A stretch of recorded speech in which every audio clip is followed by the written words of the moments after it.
श्री कृष्ण भगवान की सामने नमन करती हूँ। उस 16 काला संपन्न लीला पुरुषोत्तम में श्री कृष्ण को जिन्होंने गीता का ज्ञान दिया और प्रेम करुणा और धर्म का मार्ग बताया, आज हम उनके जीवन से जुड़ी एक प्रेरणादायक कथा सुनेंगे जो हमारे हृदय को भक्ति भाव से भर देगी।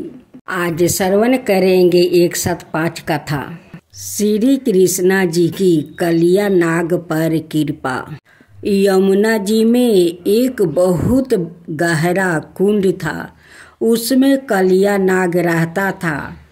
यमुना का जल कलिया नाग के विष की गर्मी से खौलता रहता था, यहाँ तक कि उसके ऊपर उड़ने वाले पंछी भी झुलस कर उसमें गिर जाया करता था। जो भी मनुष्य यह पशु वहाँ का जल पीते तुरंत मर जाता था। भगवान का अवतार तो दुष्टों के संहार के लिए ही होता है। भगवान श्री कृष्ण ने देखा कि कलिया नाग के विष का वेग 12 ही भयकुंडर है और उसके कारण यमुना जी दूषित हो गई है।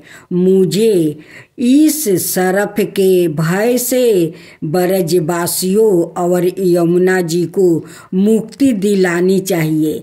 यह सोचकर श्री कृष्णा एक ऊंचे कदम्ब के वृक्ष पर चढ़ गया और वहां से उसे विषोले जल में कूद पड़े। जब कलिया नाग ने देखा कि कोई मेरे निवासी स्थान में घुस आया है, वो चीढ़ कर सामने आ गया। उसने देखा कि उसके सामने एक सांवला सलोना बालक है। उसके पक्ष स्थल पर श्री वस्त्र का चिन्ह है। वो विषोले जल में बिना भयभीत हुए आनंद से खेल रहा है। इससे कलिया नाग का क्रोध बढ़ गया। उसने श्री कृष्णा के शरीर को अपने बंधन से जकड़ लिया। जब गोपियों ने देखा कि उन्हें प्रियतम श्री कृष्णा को कलिया नाग ने जकड़ लिया है, तो उनके प्राण मानो कंठों पर आ गई। उनकी आंखों से आंसू की झड़ी लग गई। माता यशोदा तो अपने लाडले लाल के पीछे कलिया डाहे में कूदने जा रही थी, परंतु गोपियों ने उन्हें पकड़ लिया। सांप के शरीर में बंध जाना तो भगवान की एक लीला थी। जब श्री कृष्ण ने देखा कि सारे लोग मेरे लिए दुखी हो रहे हैं, तो उन्होंने अपना शरीर फुलाना शुरू कर दिया। इससे सांप का शरीर टूटने लगा। वो श्री कृष्णा को छोड़कर क्रोध से फुफुकारे मारने लगा। उस समय उसके मुख से अग्नि की लपेट निकल रही थी। भगवान श्री कृष्णा उसके साथ खेलते हुए पैतरा बदलने लगे। सांप भी उन पर चोट करने का दावा देते हुए पैतरा बदलने लगा। अचानक भगवान श्री कृष्णा कूदकर कलिया नाग के फनों पर सवार हो गया और नृत्य करने लगा। कलिया नाग के 101 फन थे। वो जिस फनों को उठाता, भगवान अपने पैरों की चोट से उसे ही कुचल डालते। इससे कलिया नाग की शक्ति छीन हो गई और वो अपने नाखूनों से खून उगलने लगा। उसका एक एक अंग चूर हो गया। अब उसे जगत के आदि शिक्षक भगवान नारायण की स्मृति हुई। अपने पति की यह दशा देखकर उसकी पत्नियों भगवान की स्तुति करने लगी। कलिया नाग ने भी भगवान की स्तुति करते हुए कहा, प्रभु, हम जन्म से ही दुष्ट और बड़े क्रोधी जीव है। हम आपकी माया के चक्कर में मोहित हो रहे हैं। आप ही हमारे स्वभाव और माया के आदि कारण है। हम आपकी चरणों में है। आप अपने इच्छा अनुसार जैसा ठीक समझे हम पर कृपा कीजिए, यह दंड दीजिए। भगवान ने उसे क्षमा कर रमणक द्वीप भेज दिया और यमुना के जल को विषहीन और अमृत के समान मधुर बना दिया। श्री कृष्णा को पाकर ब्रजवासियों तो मानो प्राण ही लौट आया। अब श्रवण करेंगे श्री कृष्णा भगवान और गोवर्धन पूजा। एक दिन भगवान श्री कृष्णा ने देखा कि सब गोप इंद्र यज्ञ की तैयारी कर रहे हैं। उन्होंने नंद बाबा से पूछा, पिताजी, आप लोग किस यज्ञ की तैयारी कर रहे हैं? लगता है कि यहाँ कोई बड़ा उत्साह होने वाला है। नंद बाबा ने कहा, बेटा, भगवान इंद्र वर्षा करने वाले मेघ के स्वामी है। मेघ उन्हीं के रूप है। वो समस्त प्राणियों को दीर्पित करने वाला जल बरसाते हैं। हम लोग उन्हीं मेघपति भगवान इंद्र की पूजा करते हैं। मनुष्यों को खेती आदि प्रयत्नों का फल देने वाले इंद्र ही है। भगवान श्री कृष्ण ने कहा, पिताजी, प्राणी अपने कर्म के अनुसार पैदा होता है। उसे उसके कर्म के अनुसार ही सुख दुख प्राप्ति होता है। जब सभी प्राणी अपने कर्मों का ही फल भोग रहे हैं, तब हमें इंद्र पूजा की क्या आवश्यकता है? कर्म ही गुरु है और कर्म ही ईश्वर है। इसलिए पिताजी, मनुष्यों को चाहिए कि वो वर्ण और आश्रय के अनुसार धर्म चरण करता हुआ कर्म का ही आदर करे। हम लोग सदा से गौ पालन ही करते आए हैं पिताजी। ना तो हमारे पास किसी देश का राज्य है और ना बड़े बड़े नगर ही हमारे अधीन है। हम तो सदा से ही वनवासी है। वन और पहाड़ ही हमारे घर है। हमारे तो सबसे बड़े देवता गिरिराज गोवर्धन है। इसलिए हम लोग को गोवर्धन की पूजा करनी चाहिए। इंद्र यज्ञ के लिए तो जो सामग्री एकत्र की गई है, उसी से हमें गिरिराज की आराधना करनी चाहिए। अनेकों प्रकार के पकवान बनाए जाए। वेद पाठी ब्रह्मा द्वार गिरिराज की प्रसन्नता के लिए हवन कराया जाए। उन्हें अनेकों प्रकार की अन्न गाय और दक्षिणा दी जाए। गायों को चारा दिया जाए और फिर गिरिराज गोवर्धन को भोग लगाया जाए। उसके बाद सुंदर सुंदर वस्तु और गहने पहनकर गिरिराज गोवर्धन की परिक्रमा की जाए। पिताजी, मेरी तो ऐसी ही इच्छा है। ऐसा यज्ञ गौ ब्राह्मण और गिरिराज को तो प्रिया होगा ही, मुझे भी बहुत प्रिया है। वस्तुओं में भगवान श्री कृष्णा इंद्र का घमंड तोड़ना चाहते थे। नंद बाबा आदि गोपों ने भगवान श्री कृष्णा की सलाह को बड़ी ही प्रसन्नता से स्वीकार कर लिया। पहले ब्राह्मणों से अश्वत्थ वचन कराकर गिरिराज की षोडशोपचार से पूजा कराई गई, ब्राह्मणों को दक्षिणा दी गई।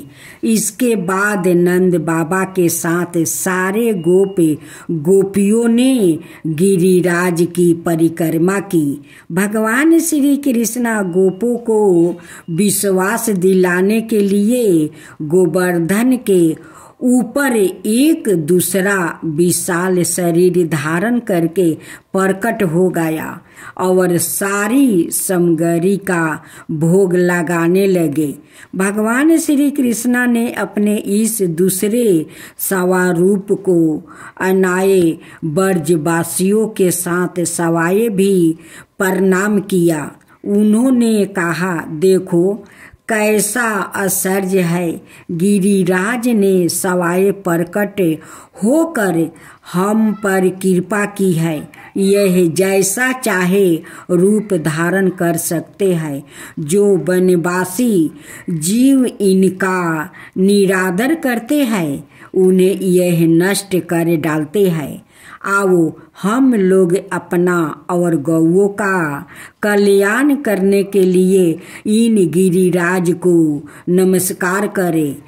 सभी लोग विधि पूर्वक गोवर्धन की पूजा करके और उन्हें नमस्कार किया। नमस्कार करके श्री कृष्णा के साथ ब्रज में आपस लौट आया। एक कथा यहीं पर समाप्त हुआ। श्रवण करेंगे कृष्णा भगवान की दाव गिरी पान की कहानी। एक बार ग्वाल वाले अपनी गाय को चरती हुई छोड़कर भगवान श्री कृष्णा और बलिराम के साथ खेल कूद में लग गया। उस समय उनकी गाय बेरोक टोक चरती हुई बहुत दूर निकल गई और हरी हरी घास के लोभ में एक गहन वन में वो घुस गई। जब ग्वाल वालों ने देखा कि हमारे पशुओं तो कहीं पता ठिकाना ही नहीं है, तो उन्हें अपने खेल कूद पर बड़ा पछतावा होने लगा। बहुत प्रयास करने पर भी वो अपनी गाय का पता न लगा सका। गाय ही तो ब्रजवासियों की जीविका का साधन थी। उनके ना मिलने पर सभी ग्वाल बाल अचेत से हो गया। फिर वो गौओं के खूर का निशान देखते हुए और उनका पता लगाते हुए आगे बढ़े।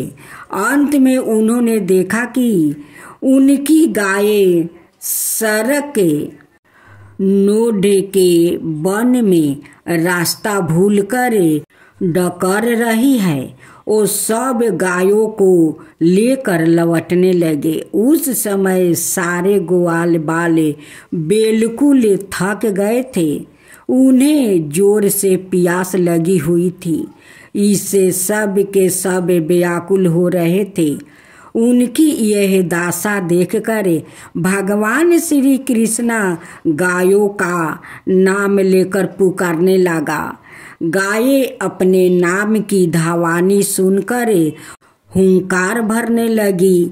उसी समय वन में भयानक दावगिरी लग गई, जो वनवासी जीवों का काल होती है।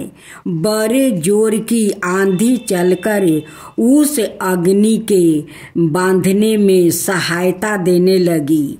सब और फैलती हुई वो प्रचंड दावगिरी वनवासी जीवों को भस्म करने लगी। चारों तरफ जीवों की चीख पुकार से कोहराम मच गया।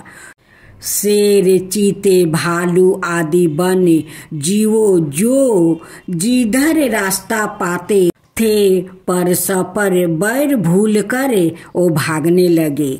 जब ग्वाल बालों और गौओं ने दाव नल को अपनी ओर बढ़ते हुए देखा तब वो सब अत्यंत भयभीत हो गया।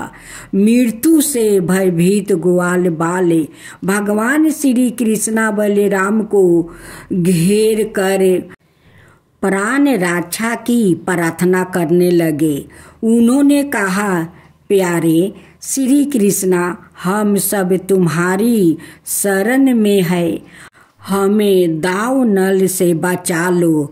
ओ हमें जलाना ही चाहता है, हमें जल्दी बचाओ। हम लोग भाई बंधु मित्र रक्षक सब तुम्हें ही मानते हैं। श्याम सुंदर, तुम्हारे सिवा कोई भी हमारा रक्षक नहीं है, हमें केवल तुम्हारा ही भरोसा है। अपने शाखा ग्वाल बालों को दीन वचन सुनकर श्री कृष्णा ने कहा, मित्रों चिंता मत करो, मैं तुम लोगों की अवश्य ही रक्षा करूँगा। तुम सब अपनी आंखें बंद कर लो। भगवान की आज्ञा सुनकर ग्वाल बालों ने बहुत अच्छे कहकर अपनी आंखें बंद कर लिया। उसके बाद भगवान श्री कृष्णा ने उस भयकुंडर दावगिरियों को पी लिया। जब ग्वाल बालों ने अपनी आंखें खोली तो अपने को बट वृक्ष के पास सुरक्षित पाया।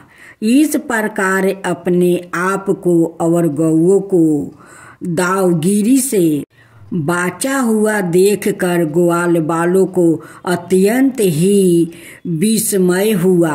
वो सब श्री कृष्णा की बार बार स्तुति करने लगा। ग्वाल बालों ने भगवान श्री कृष्णा के इस अद्भुत कर्म की चर्चा अपने परिवार में की। सभी गोप मोहन की इस अनोखी लीला से आश्चर्यचकित होकर उन्हें कोई बहुत बड़ा देवता मानने लगा। ये कहानी यहाँ पर समाप्त हुआ। कृष्णा भक्त जनों को मेरा नमस्कार। एक बार भगवान श्री कृष्णा ग्वाल बालों के साथ भोजन कर रहे थे। उनके बछड़े हरी हरी घास के लालच में घने जंगल में दूर चले गए। जब ग्वाल बालों का ध्यान बछड़ों की तरफ गया तब वो भयभीत हो गया। उस समय भगवान श्री कृष्णा ने कहा, मित्रों चिंता ना करो, तुम लोग भोजन करो, मैं अभी तुम्हारे बछड़ों को ढूंढ कर ला देता हूँ। श्री कृष्णा ग्वाल बालों से इस प्रकार कहकर बछड़ों को ढूंढने चल दिया। उस समय ब्रह्मा जी भी वहाँ उपस्थित थे। भगवान को ग्वाल बालों के साथ विचित्र लीला करते हुए देखकर उनके मन में मोह हो गया। उन्होंने भगवान श्री कृष्णा की परीक्षा लेने के लिए बछड़ों को चुरा लिया और जब भगवान श्री कृष्णा बछड़ों को ढूंढने चले गए तो ब्रह्मा जी ने ग्वाल बालों को चुरा कर किसी गुफे में छिपा दिया। भगवान श्री कृष्णा बछड़े ना मिलने पर यमुना जी के तट पर लौट आए, परंतु वहाँ देखते हैं कि बाल ग्वाल भी नहीं है। वो तुरंत जान गया कि यह सब ब्रह्मा जी की करतूत है। अब भगवान श्री कृष्णा ने अपने आप को ही ग्वाल बालों और बछड़ों के रूप में बना लिया। जिस समय भगवान श्री कृष्णा ने ग्वाल बालों और बछड़ों के रूप में नंद आदि की गौशाला में प्रवेश किया तो कोई भी उन्हें पहचाने ना सका। गायें भी श्री कृष्णा रूप में अपने अपने बछड़ों को दूने स्नेह से चाटने लगी और दूध पिलाने लगी। इस प्रकार भगवान श्री कृष्णा प्रतिदिन ग्वाल बालों और बछड़ों के रूप में बन जाते और संध्या के समय लौट आते। इस तरह पूरे 1 बरस का समय बीत गया। जब ब्रह्मा जी ब्रह्मलोक से लौटे तो उन्होंने श्री कृष्णा को ग्वाल बालों और बछड़ों के साथ पहले की भांति कीड़ा करते हुए देखा। वो सोचने लगा कि ग्वाल बालों और बछड़ों को तो मैंने चोरा कर अपनी माया से अचेत करके गुफे में बंद कर दिया था। वो अब तक वहाँ सो रहे हैं। फिर इतने ही दूसरे बालक और बछड़े कहाँ से आ गया। ब्रह्मा जी अपनी माया से भगवान श्री कृष्णा को मोहित करने चले थे, परंतु सवाए मोहित हो गया। उनके देखते ही देखते सभी ग्वाल बालों और बछड़ों श्री कृष्णा के रूप में दिखाई देने लगे। यह अत्यंत आश्चर्यमय दृश्य देख कर ब्रह्मा जी चकित रह गया। ओ भगवान श्री कृष्णा के तेज से निस्तेज होकर मौन रह गया।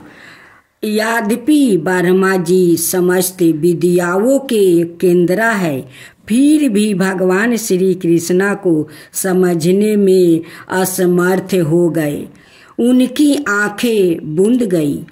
भगवान श्री कृष्णा ने ब्रह्मा जी की असमर्थता को देखकर अपनी माया का पर्दा हटा लिया। तब जाकर ब्रह्मा जी को ब्रह्म ज्ञान हुआ। ब्रह्मा जी ने देखा कि भगवान श्री कृष्णा जैसे पहले ग्वाल बालों और बछड़ों के ढूंढ रहे थे, वैसे ही आज भी ढूंढ रहे हैं। वो अपने हंस पर कूद पड़े और भगवान श्री कृष्णा के चरणों में दंडित की तरह गिर पड़े। उनकी आंखों से आंसू धारा गिर कर भगवान श्री कृष्णा के चरणों में भीगने लगी। फिर बड़ी नम्रता से हाथ जोड़कर उन्होंने अपने अपराध के लिए क्षमा मांगी और बाल ग्वालों और बछड़ों को लौटा दिया। अंत में वो श्री कृष्णा का स्मरण करते हुए ब्रह्मलोक चला गया। यह कथा यहीं पर समाप्त हुआ। कृष्णा परछाई ना पकड़ पाने पर रोने लगा। एक दिन कन्हैया को एक नई लीला सूझी। भगवान का काम नृत्य नई नई लीलाएं करके माता को आनंदित करना था। पूर्व जन्म में नंद बाबा और दशोदा मैया ने भगवान की उपासना करके भगवान से पुत्र रूपी में वत्सल्या सुखी की ही तो प्रार्थना की थी।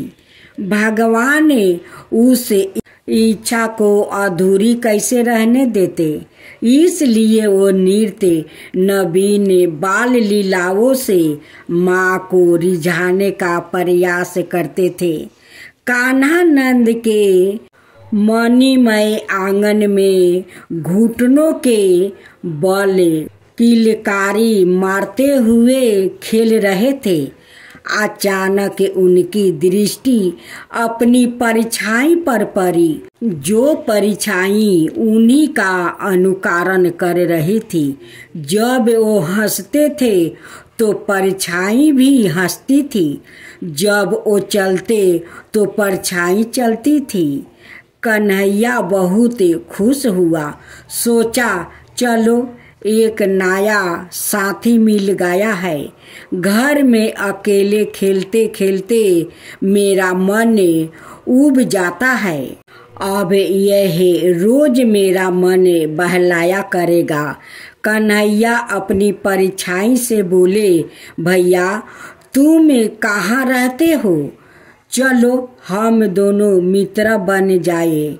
जब मैं माखन खाऊंगा तो तुम्हें भी खिलाऊंगा, जब दूध पीऊंगा तो तुम्हें भी पिलाऊंगा। दाऊ भैया मुझसे बड़े हैं, इसलिए वो मुझसे लड़ जाते हैं। तुम मुझसे लड़ना नहीं, हम लोग खूब प्रेम से रहेंगे। देखो ना, यहाँ किसी भी चीज की कोई कमी नहीं है। तुम्हें जितना भी माखन मिश्री चाहिए मैं तुम्हें मैया से कह कर दिला दूंगा। आओ हम दोनों आपस में गले मिल ले, ताकि आज से मित्रता पक्की हो जाए। इस प्रकार कहते हुए कन्हैया बार बार अपनी छाया को पकड़ने का प्रयास करने लगा। बार बार आगे पीछे जाते, इधर उधर घूमते, किंतु परछाई किसी की पकड़ में आई है कि कन्हैया की पकड़ में आती। जब थक कर हार गया, किसी प्रकार भी ना पकड़ सके तो दुखी हो गया। शाम के दुखी होने पर परछाई भी दुखी दिखाई देने लगी। अपने लाल का मुखरा मलिन देखकर दशोदा मैया नजदीक आ गई। ध्यान से उन्होंने कन्हैया की तरफ देखी। कन्हैया की आंखें डबडबा आई, उनमें आंसू भर गया। वो उनका आंचल पकड़कर वो सुसुक सुसुक कर रोने लगा। माँ ने पूछा, कन्हैया तुम्हें क्या हो गया है? तुम क्यों रो रहे हो? श्री कृष्णा ने माता को अपना परछाई को दिखाकर बतला दिया। श्री कृष्णा बोले, मैया मैया यह कौन है? ये लोभ बस तुम्हारा माखन चुराने के लिए घर में घुस आया है। मैं बार बार माना करता हूँ और यह मानता ही नहीं। मैं क्रोध करता हूँ तो यह भी क्रोध करता है। मैया आओ ना, हम दोनों मिलकर इसे बाहर कर दे, नहीं तो यह तुम्हारा सब माखन खा जाएगा। मैया कन्हैया के इस भोलापन पर मधुर हो गई और कन्हैया के आंसू पोंछकर उन्हें गोद में ले लिया।